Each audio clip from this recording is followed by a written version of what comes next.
Welcome, everyone, back to A&Q.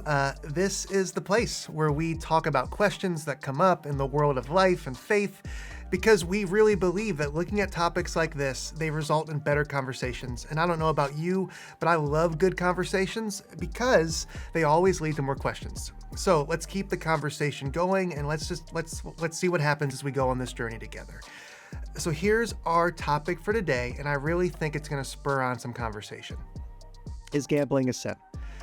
So let me answer that right from the jump. No, I don't think gambling is a sin in and of itself. But to get at that, we should probably define what we mean by gambling. Gambling is to take a chance. It's betting something of value with the risk of losing it, hoping for gain. So if that's gambling, does that mean it's sinful? Like, if I go to the casino and play cards, is that a sin? Is it wrong to buy a lottery ticket at the mini mart, or what about those scratch off tickets at the gas station? Or is it a sin for me to bet on sports or the casual game of cards with friends? Now, if you have questions about sin, you should probably look at this A&Q video that we have and check that out. But as always, we're going to see what Scripture says, because we believe that the Bible is the best source of truth that we have. So what does the Bible say about gambling? Well, here's an interesting fact. Scripture, it doesn't really say anything specifically about that. There's nothing in the Ten Commandments that says that thou shalt not gamble. So there's nothing in there about whether or not you should bet on your favorite team or play around a poker with your buddies. But the Bible, it does give us a few warning signs regarding gambling, things that I really think would be good for us to pay attention to. Here's one. Scripture, it has a lot to say about money.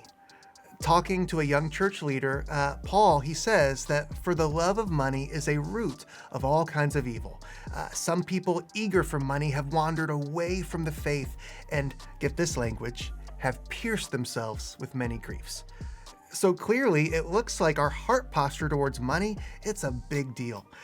Now, the Bible, it also talks about discontentment. It says that we're to keep our lives free from the love of money, and that we are to be content with what we have, with the many blessings that God has given us. And we're called to practice gratitude and be thankful for God and the gifts that He's given us. So while the Bible doesn't really say that gambling's sinful on its own, I'd pay attention to how it affects your heart. Are you gambling because you find yourself coveting what others have?